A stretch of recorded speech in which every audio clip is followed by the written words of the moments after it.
I'm going to just be starting doing a vlog where I talk about books, I talk about games, I generally get whatever is bugging me out of my system about whatever I've played and read. And in some cases, maybe even watched if I do a film vlog. I don't know, it's just going to be a project for me for the future, which will take the ease off having to write, because I've lost the ability to write in an entertaining way because of reasons, essentially. There's just too much bullshit going on. And yeah, so here's a quick rundown for those of you who don't know about the Assassin's Creed franchise. So far there are 4 games in the series, 2 of them numbered. Assassin's Creed 1 introduces you to Altair ibn La'ahad. He is an assassin from the Crusades, running around the Holy Land, all the different cities. He fucks up. He makes a big, bad mistake, gets a lot of people killed, gets demoted from in his order right the way down back to the level of novice. So you spend the first game rebuilding Altair's rank, regaining his abilities, regaining his tools, doing everything he should be doing.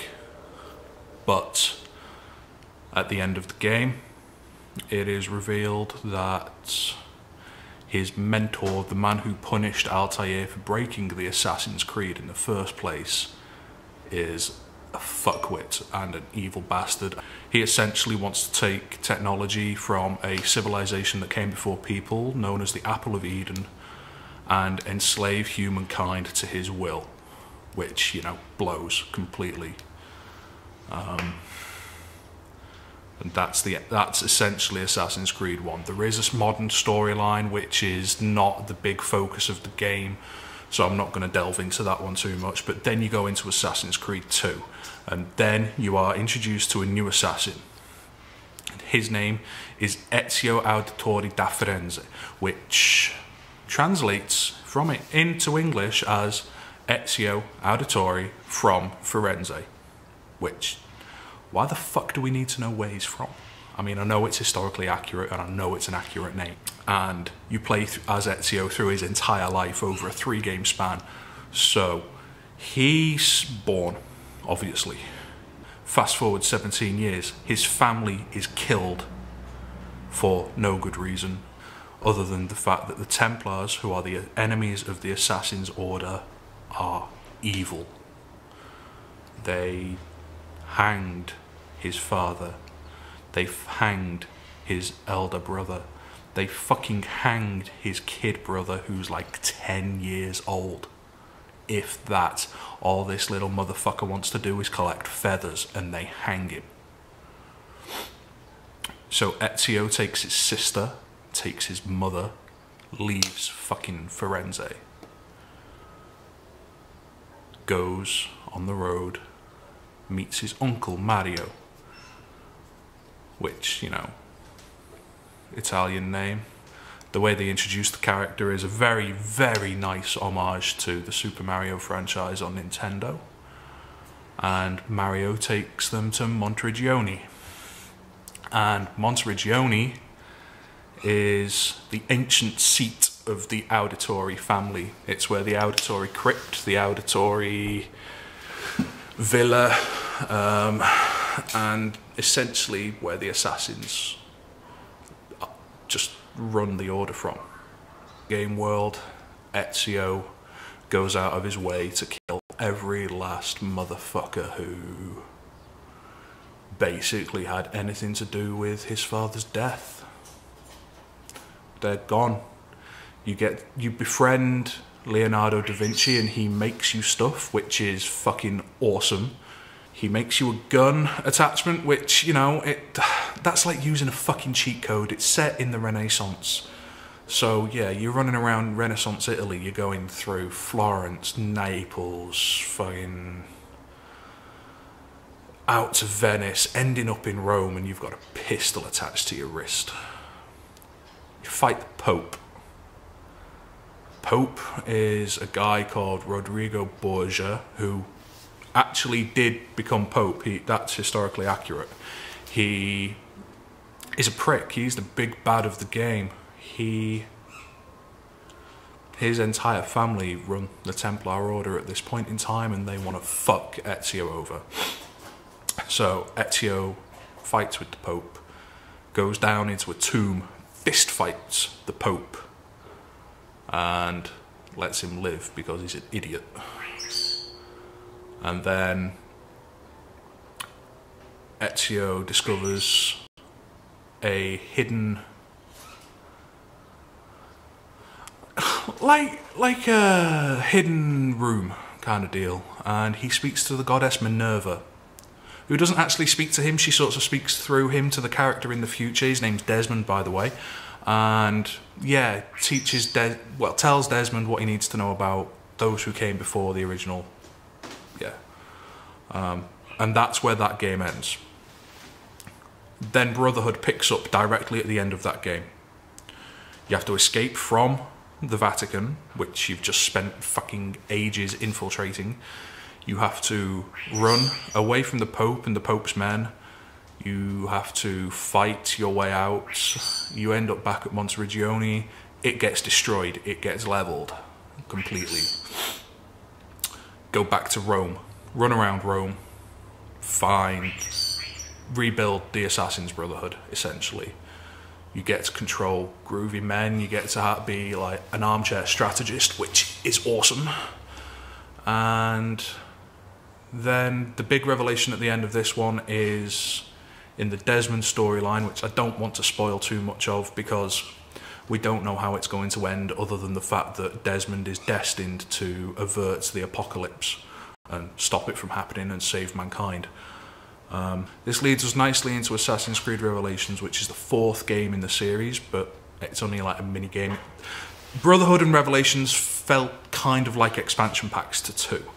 And Ezio is an older gent in this. He's in his mid-50s. He's running around Istanbul and fighting the Byzantines, who are like the Turkish equivalent, the Turkish branch, sorry, of the Templar agents. And he meets a very, very lovely character named Sophia Soto, whatever, Sophia, and a relationship blossoms. A love interest comes into Ezio's life, which is nice, because lots of gamers didn't like the fact that in the Embers movie, after Revelations, which I'll get to in a bit, I'm cutting myself up, but a relationship blossoms. Now, in Revelations, Ezio is looking for the Masyaf keys. Masyaf keys look like compact discs. They're like discs, obviously.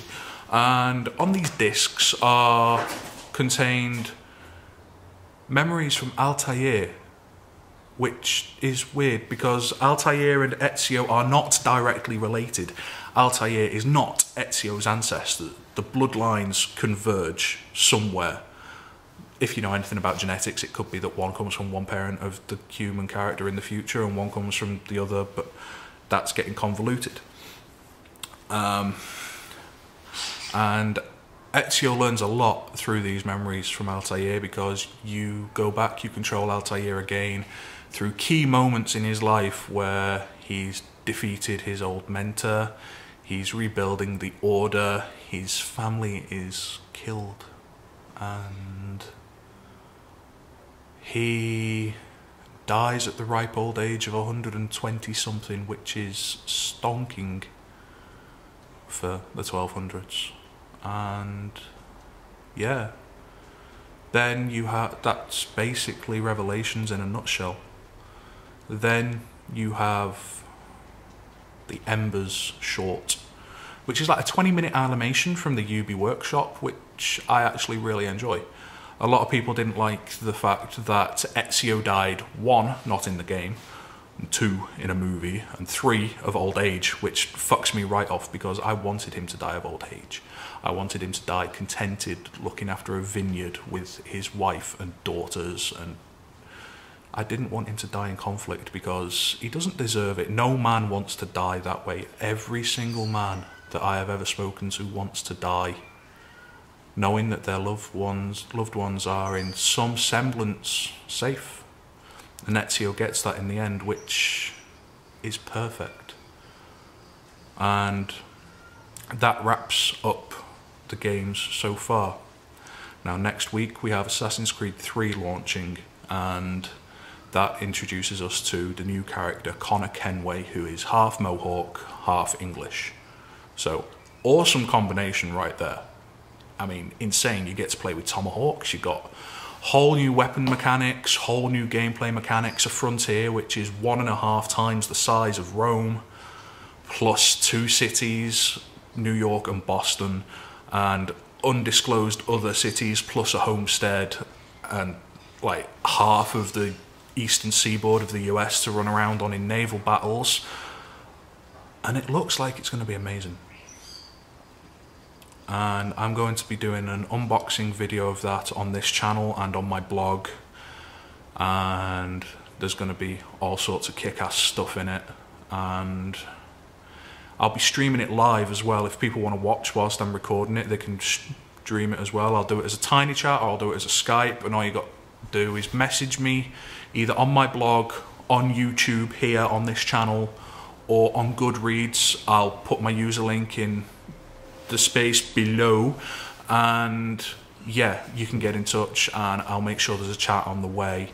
In the future I'm going to keep these quite short, quite sweet, simple. I'll talk about books, I'll talk about games, I might do Let's Play if people want it, which I don't know, they might not.